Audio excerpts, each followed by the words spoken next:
Welcome back to Live Now from Fox. We are continuing to follow the latest in the search for Nancy Guthrie out of Tucson, Arizona. The search now in day 16, and the FBI is now expecting DNA test results to come in soon from a glove that investigators found last week while doing a search about 2 miles away from Nancy Guthrie's home. For more on this, we have Fox's Amalia Roy, who is live in Tucson, Arizona, outside the Pima County Sheriff's Office. Amalia, the search for Nancy now in its 3rd week, so what's the latest? Good evening, Shawna. Yes, in its 3rd week, the FBI says that the Pima County Sheriff's Department sent those gloves found last week to a private lab in Florida. They arrived on Friday. The FBI says that there was male DNA found on at least one of those gloves. They also say that the gloves appear to match the gloves seen being worn by a suspect caught on the surveillance video at Nancy Guthrie's doorstep the night of her disappearance. It is going to be a game changer. I'm really encouraged by this glove. It looks like the right length to me. It's the right color. It's found on the right side of the road, leaving her home. If you look at this video, that glove goes deep into the sleeve. Most crime scene gloves are going to hit you right here, so if he were to reach for that door, you'd be able to see his arm. That's not the case here. From that surveillance video, the FBI also has a description of the suspect. They are looking for a man around 5'9", 5'10", average build. He was wearing a 25-liter Ozark Trail Hiker backpack that night. You can typically find it at Walmart or online. The Pima County Sheriff's Department says that the clothes he was wearing could also be from Walmart. Meanwhile, Nancy's daughter, Savannah Guthrie, posted a video online directly addressing her mother's kidnapper. And I wanted to say to whoever has her or knows where she is that it's never too late. And you're not lost or alone. And it is never too late to do the right thing. And we are here. We believe. And we believe in the essential goodness of every human being. This afternoon, the Pima County Sheriff, Chris Nanos, he posted on X saying that all of the Guthrie's siblings and spouses included have been cleared as suspects. He says they've been nothing but cooperative throughout this entire investigation and that they're victims. He added that to say otherwise would be cruel. In Tucson, Arizona, Amalia Roy, Live Now from Fox. All right, thank you so much, Amalia, for that update live in Tucson. We will, of course, continue to stay on top of any developments. We want to bring you that full statement from the Pima County Sheriff that Amalia just mentioned, saying that some family members have been cleared as suspects. This is what the statement says. Let's get that back up for you right now. So this is the full statement from the Pima County Sheriff earlier today. It says that to be clear, the Guthrie family, including all siblings and spouses, has been cleared as possible suspects in this case. The family has been nothing but cooperative and gracious and are victims in this case. To suggest otherwise is not only wrong, it is cruel. The Guthrie family are victims, plain and simple. And as Amalia also mentioned, the FBI is waiting on DNA test results from a glove that they found about 2 miles away from the house. Yesterday, the FBI put out a statement saying that forensic results on that similar-looking glove that's similar to what the suspect is seen wearing in the surveillance video right here. They found a glove that looks similar to that about 2 miles away from the house. This is one of many gloves that they found in the area. That was sent off for DNA testing. They are still awaiting both quality control and the results there before they put it into the FBI's national DNA database. So we are waiting a few updates from the Pima County Sheriff, but the newest one as of today is this statement put out clarifying that family members have been cleared as possible suspects in the case. And we're going to continue following the latest in the search for Nancy Guthrie. When we come back after this break, we have a law enforcement expert to help us break it all down. We'll be right back with that in 2 minutes.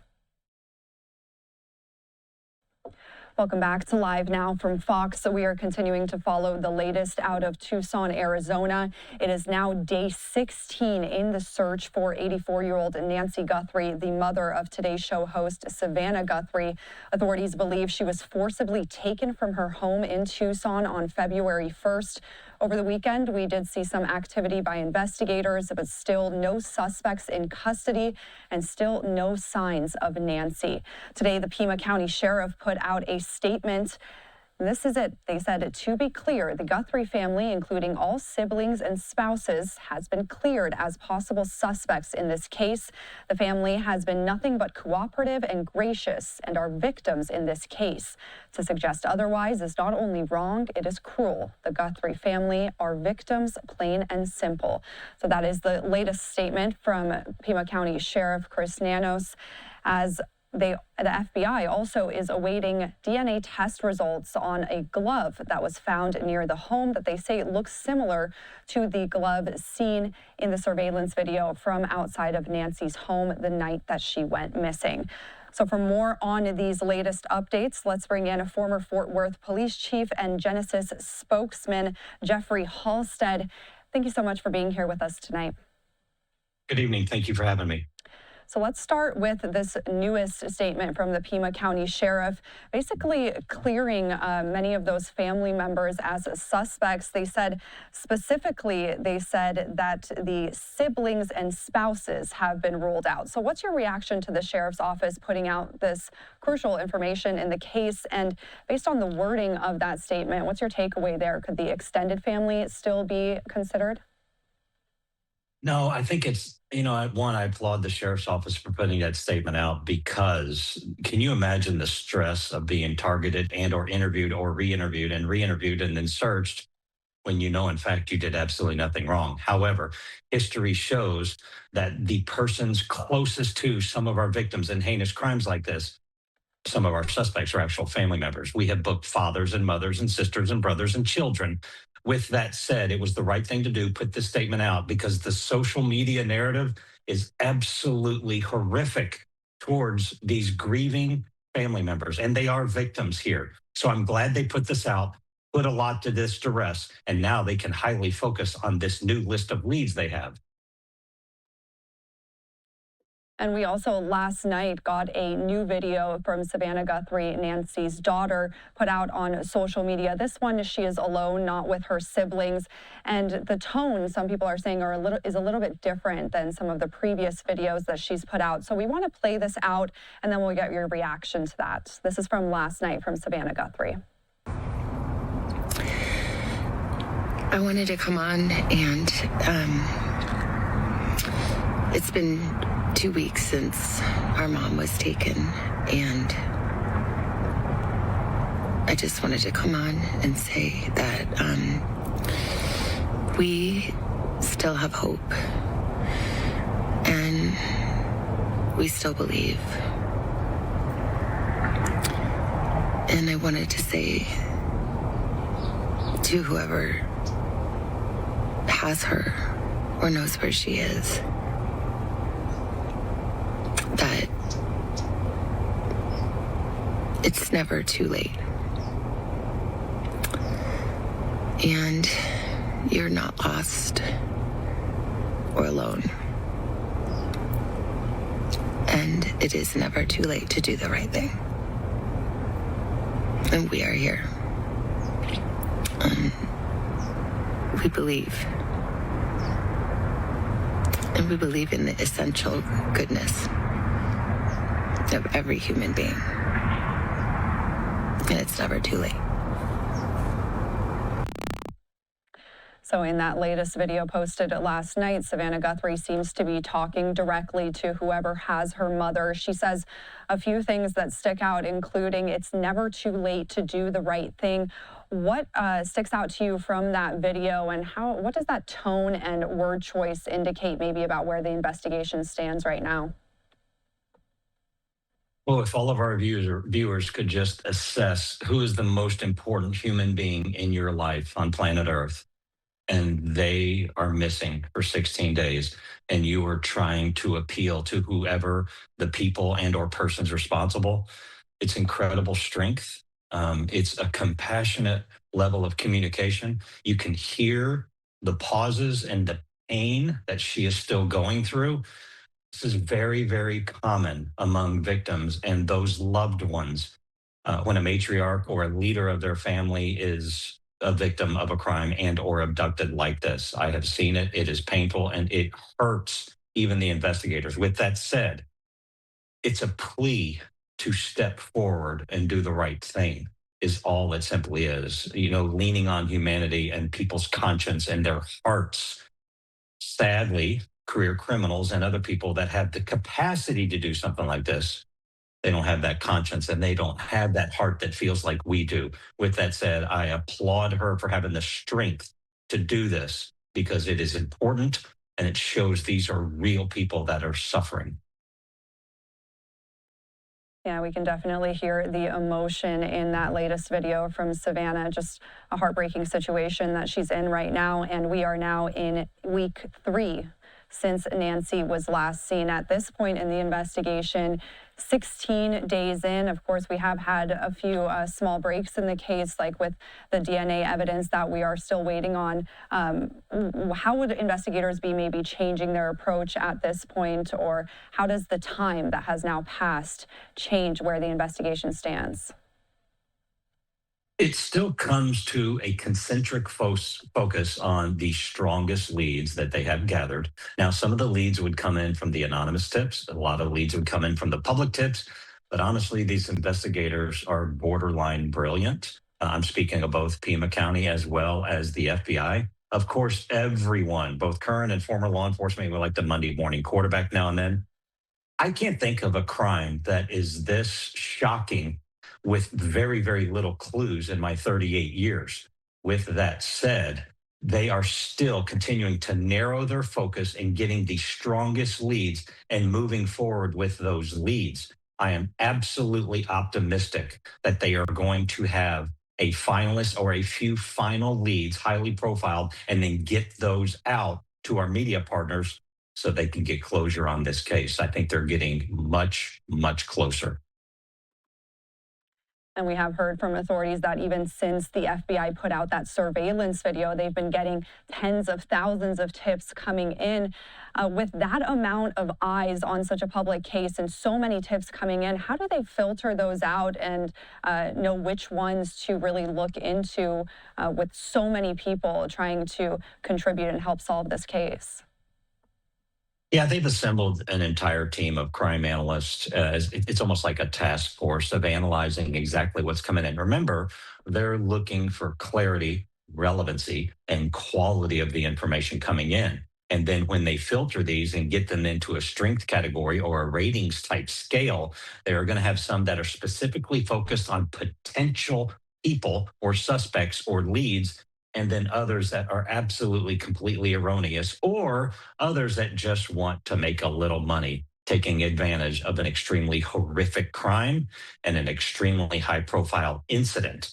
With that said, we have seen time and time again in the last decade, if not 20 plus years, the FBI can profile these very, very quickly, strengthen the strongest ones at the top, and now analyze their focus and get the task force and all of their experts to look at a few leads and get them to the strongest relevancy back to this case. Very, very confident they are making good progress here. And one possible lead that we are still waiting on is the DNA analysis from that glove that investigators say was found about 2 miles away from Nancy's house. We have an update on where that process stands. This is from Fox News Digital's Michael Ruiz. He says, from an FBI official, the DNA from the glove in the Nancy Guthrie case is still undergoing quality control in the sheriff's private lab in Florida after it was sent from Tucson on February 12th. This is expected to be inputted into the FBI's National DNA database in the near future. So we are still awaiting that quality control step with this DNA analysis. What does that entail? And with this process, is there any way to speed it up in a case like this? That's a big question for a lot of the leadership in this case, because when you start looking at the efficiency of such highly scrutinized and sensitive and specialized DNA extraction, when you look for efficiency instead of quality control standards and a compounding review of this, keeping in mind this is going to be highly scrutinized by any defense attorney that gets this case once they make an arrest. With that said, this is no time to be and rush on speed. You want quality and you want confirmation of that quality, because your process and the manner in which this was extracted to gather the probable cause and to get the identity of a potential suspect, it has to be 100% spot on. You cannot take any shortcuts, and the FBI does not take shortcuts. They actually do this the manner in which it upholds both in grand jury as well as prosecution. Yeah, that makes sense. Of course, they're trying to make sure that this evidence is verified before putting it out there. So while we're waiting on that DNA analysis, what happens if they can't find a match within their national DNA database? What's the next step? We've heard people talk about those private companies like 23andMe, Ancestry.com, where people submit their DNA for genealogy reasons. Is that something that they could tap into next if they're not able to get any results from the national FBI DNA database? Of course, it is possible. It may be unlikely, because remember, in order to submit this within the prosecution realm, you have to have chain of custody, and you have to ensure, like, if they were to look at some of my DNA results, I might have submitted a decade ago. Did I really mail that in? Was it really from me? I mean, it's a really, really significant challenge. With that said, if they come back with absolutely no relevancy in a CoDIS database, it does not mean that they are just going to throw their hands up and say, well, this is going to go in the cold case file or unsolved. Absolutely not. They have much more information they are withholding, as they should withhold it, because once it gets released to the public, then suspect and or suspects can change a lot of mannerisms and or the way in which they operate day-to-day operations, and try to eliminate evidence. So they withhold a lot of this very, very close to the investigation, and at the right time they strategically release it. With that said, even if it comes back as a negative hit, they're going to have other avenues to start narrowing down the focus of the multiple leads they have on the top of their list. And we will be watching very closely as we await those DNA results. Thank you so much, Jeff Halstead, a former Fort Worth police chief, also Genasys spokesman. We really appreciate your time tonight. Thank you for having me. I appreciate it. Thank you.